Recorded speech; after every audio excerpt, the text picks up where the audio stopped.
ओम नमः शिवाय। प्रिय भक्तगण, आज माता पार्वती की बहुत ही सुप्रसिद्ध शुभ फलदायी कथा का श्रवण करेंगे। भगवान शंकर और माता पार्वती की बड़ी ही अद्भुत कथा सुनाने जा रही हूँ। कथा का प्रसंग है, माता पार्वती ने भगवान शिव से 3 प्रश्न पूछा। पहला प्रश्न, सबसे बड़ा दान क्या है? और दूसरा, संसार में सबसे बड़ी भक्ति क्या है? और तीसरा, कौन दूसरों के पापों को अपने सर पर लेता है? अगर आप यह कहानी सुन रहे हैं तो पूरा सुनिए। इस कथा को आधा अधूरा छोड़कर जाने की गलती मत करिएगा, क्योंकि इस पवित्र कथा को पूरा सुनने से मन चाहा फल की प्राप्ति होगी। इसलिए इस कथा को पूरा सुने।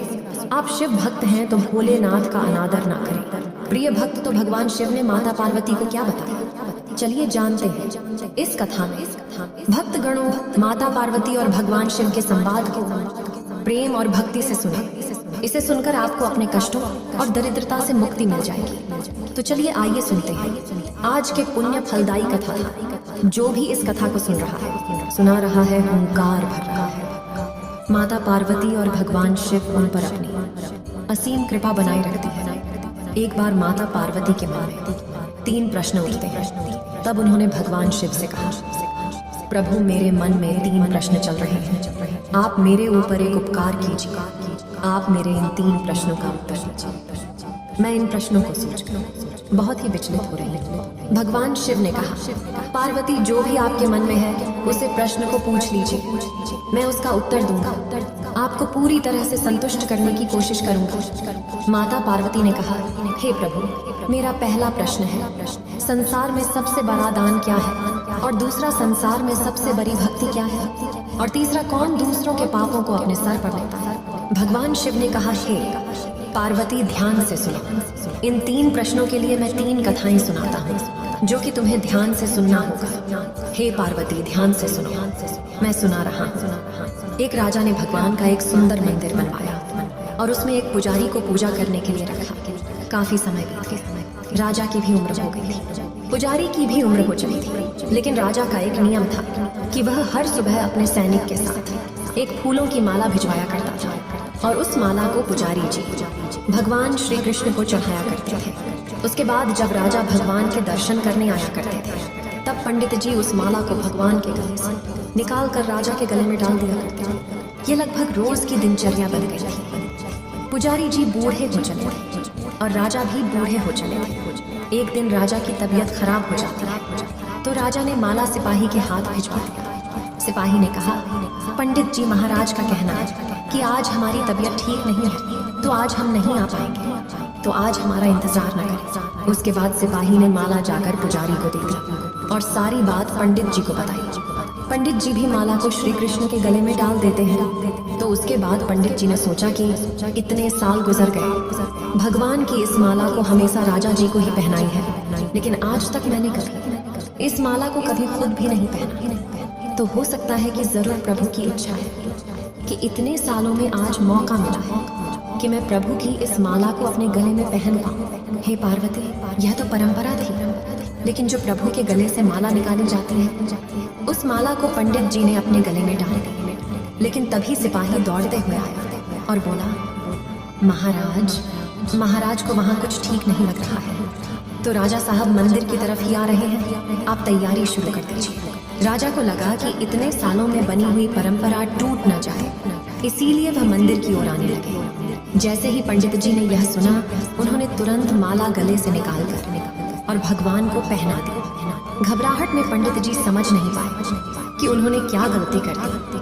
पंडित जी को लगा कि अगर राजा को पता चला तो वह उन्हें ही दंड देंगे। अब राजा आए तो रोज की तरह पंडित जी ने माला भगवान के गले से उतारी और राजा को पहना दी। लेकिन राजा की नजर माला पर पड़ी, उसमें एक सफेद बाल था।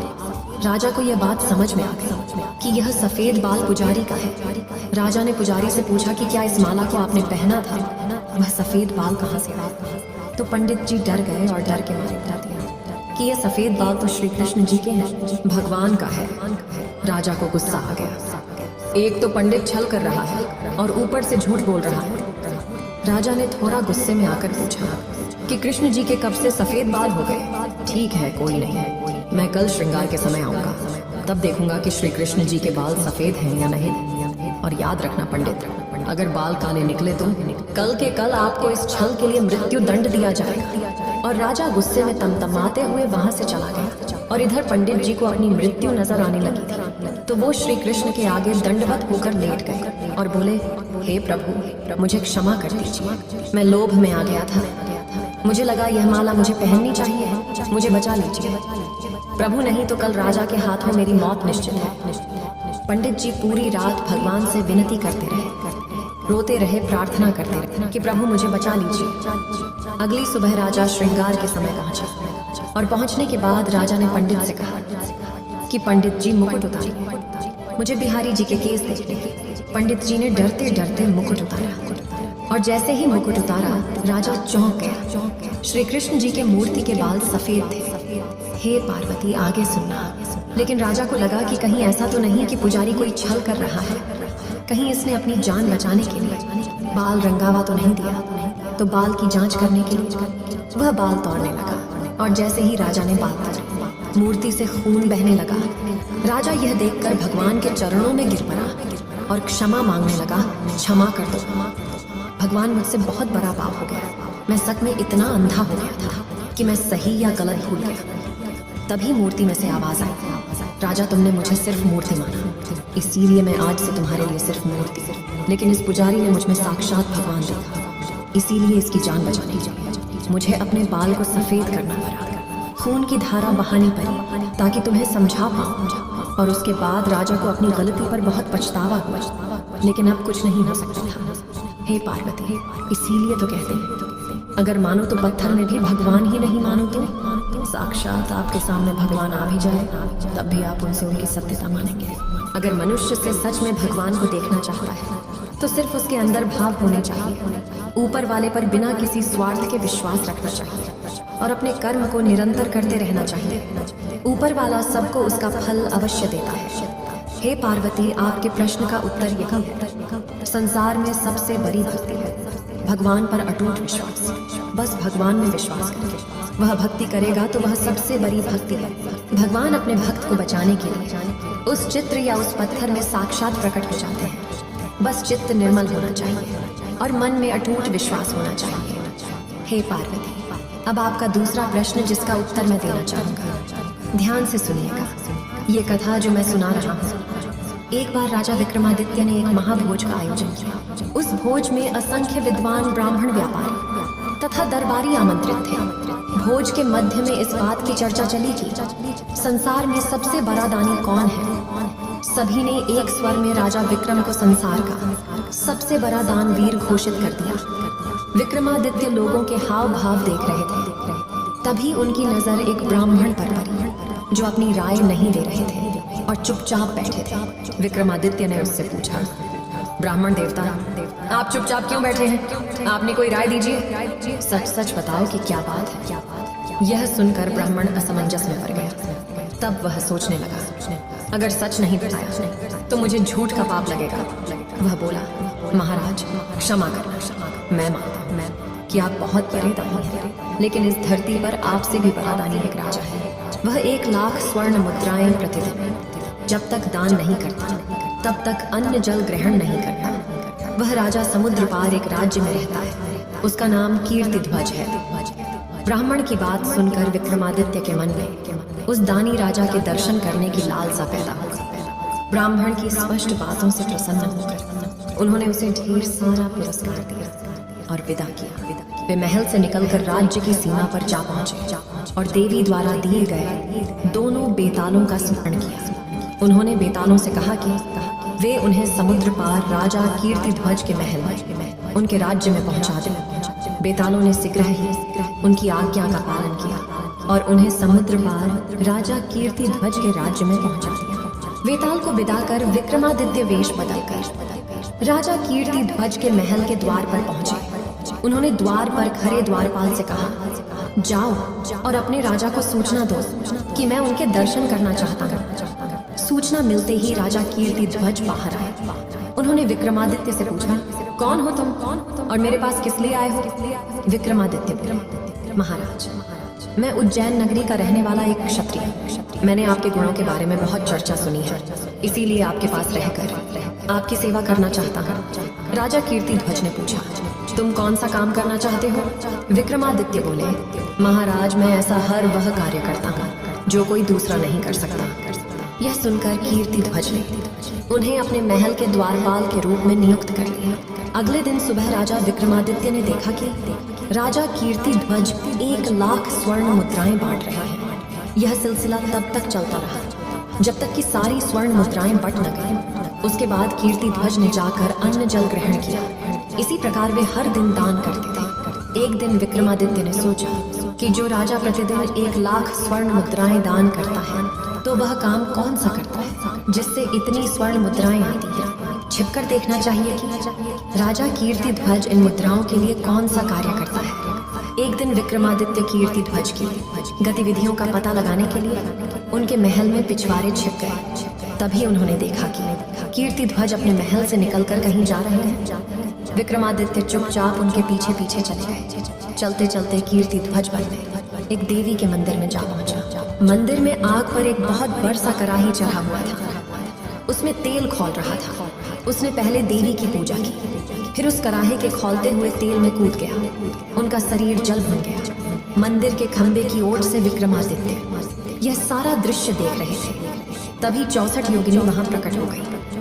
उन्होंने उनका जला भुना शरीर कढ़ाई से बाहर निकाला और उनका मांस खाने लगे। जब वे तृप्त होकर चली गई तो देवी ने वहां प्रकट होकर उनके कंकाल पर अमृत की बूंदें छिड़क दी। अमृत बूंदें छिड़कते ही वह पुनः जीवित होकर उठकर बैठ गए। उनका शरीर फिर से पहले जैसा हो गया। उसने बड़े आदर से देवी को प्रणाम किया। देवी ने उसे 1 लाख स्वर्ण मुद्राएं प्रदान की। राजा कीर्तिध्वज प्रसन्न मन से वहां से वापस लौट गया। कीर्तिध्वज के जाने के बाद विक्रमादित्य भी जाकर उस कढ़ाई में कूद गए। पहले की तरह फिर योगिनियां आईं और मांस खाकर चली गई। देवी ने फिर प्रकट होकर अमृत छिड़का और विक्रमादित्य को 1 लाख स्वर्ण मुद्राएं प्रदान की। लेकिन 1 लाख स्वर्ण मुद्राएं पाने पर भी वहां से वह नहीं गए और बार बार कढ़ाई में कूदने लगे और हर बार देवी से 1 लाख स्वर्ण मुद्राएं प्राप्त करते रहे।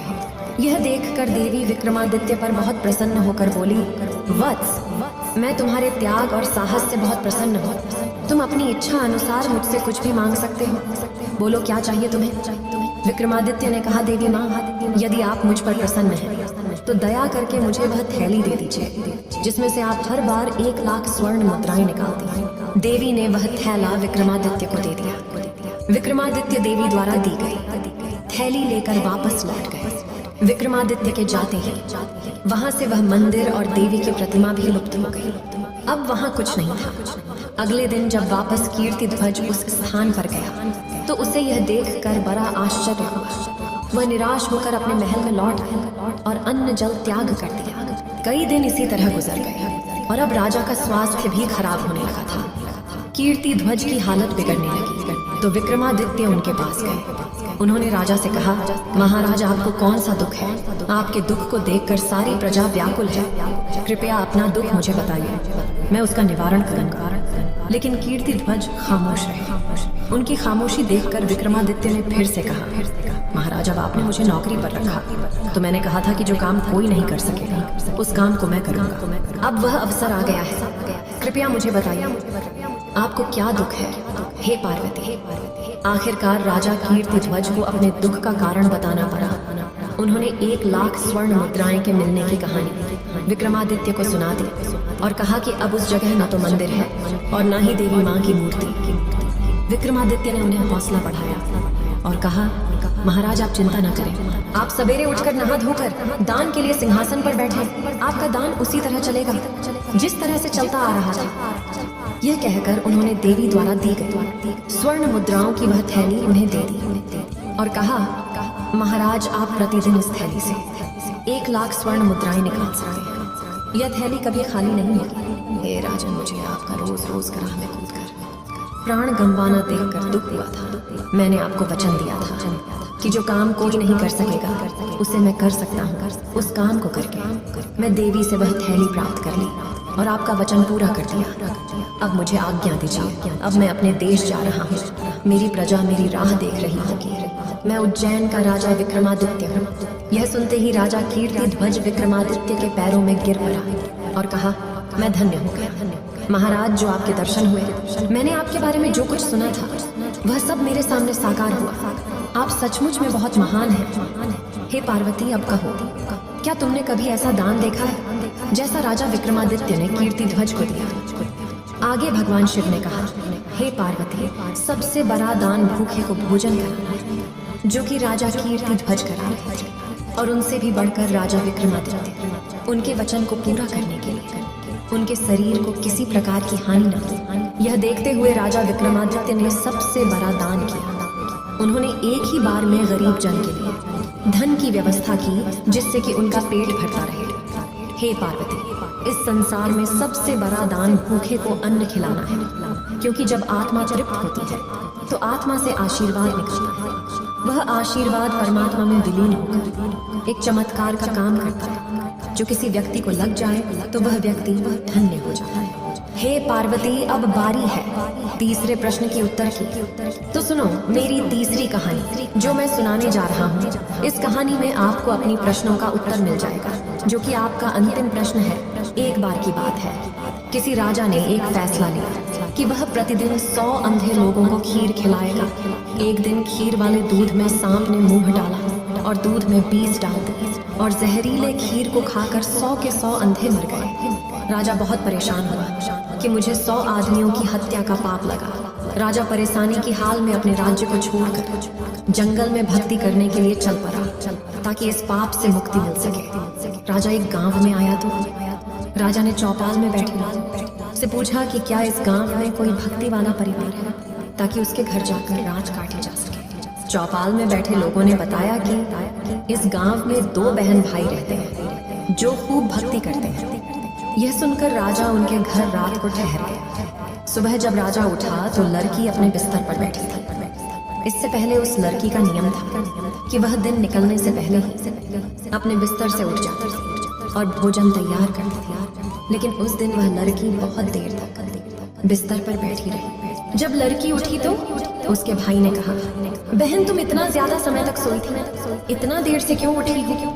हमारे घर में एक अतिथि आए हैं, तुम्हें सुबह सवेरे जल्दी भोजन बनाकर उनका आदर सत्कार करना चाहिए। तुम्हें जल्दी से बिस्तर से उठ जाना चाहिए था। तो लड़की ने जवाब दिया, भैया मैंने सपना देखा कि धर्मराज को किसी उलझन भरी इस स्थिति पर कोई फैसला लेना था, और मैं वह फैसला सुनने के लिए रुक गई थी। इसीलिए देर हो गई, मैं जल्दी बिस्तर से उठ न सकी, मेरी नींद नहीं खुल सकी।